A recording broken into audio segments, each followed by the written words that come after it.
Hello and welcome to session 2 of preparation for the All Virginia Auditions Etude for Trumpet 2020 written by Robert Wall. My name is Dr. Donald Sora. I'm Associate Professor of Music at the University of Virginia's College at Wise.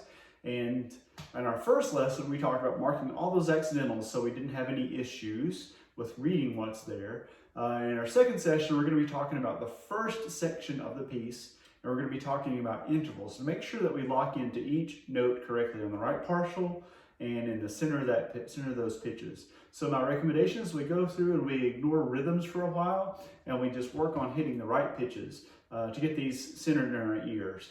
So this is what I would do.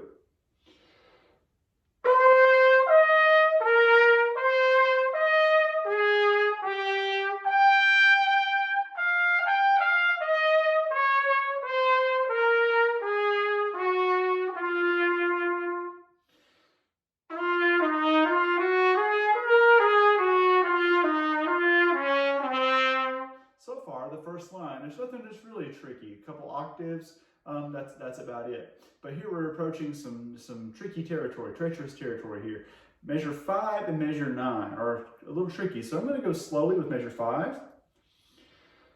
And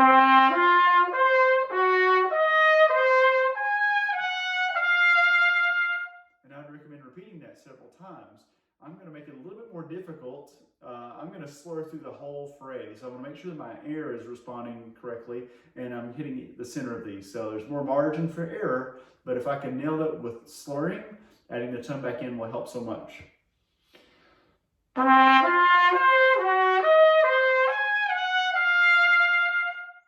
First time through slurring, got pretty lucky there, right? So now I'm going to add the tongue back in as it is articulated.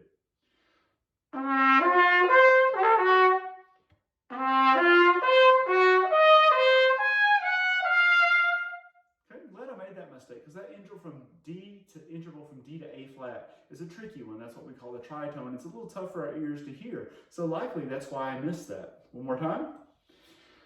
Okay,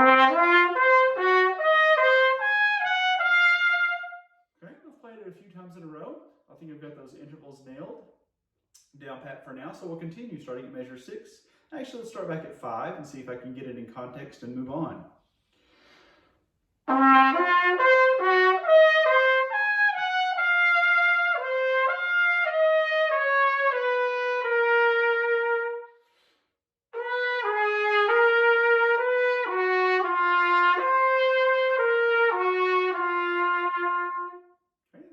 Almost to the end of measure 8. I'm going to append the last note of measure 8 to the whole 16th section that's in measure 9 and the first half of measure 10. Probably one of the trickiest parts in the piece intervallically. So let's see how that goes. So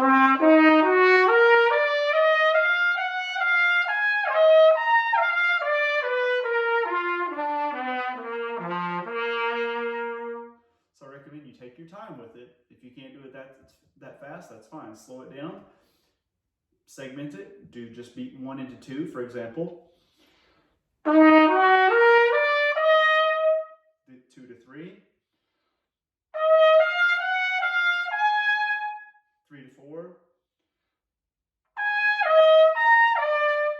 Oops, missed the last one, right? From that C, I played an E natural, skipped over the G. Play it again.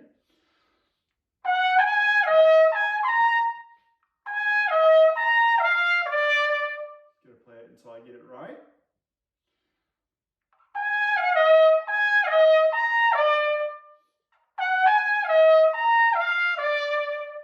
Okay, this is the process of practicing. We do it until we get it right. Some errors there. Let's try it again.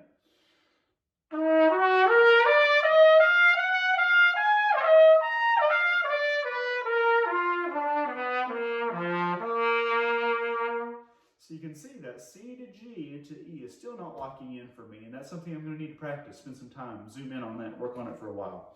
But that's the approach. So let's start with that pickup to 9.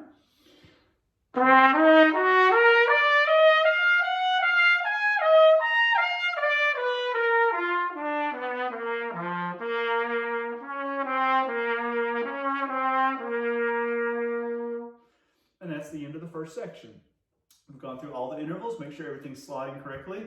Then we go back again and we would work on rhythm at that time. So I'm going to save that video for another day and we'll apply the notes and rhythms together and see what we get. So my mission for you to practice is to take the rhythms out of context, get these intervals down pat, and then we can proceed to the next step.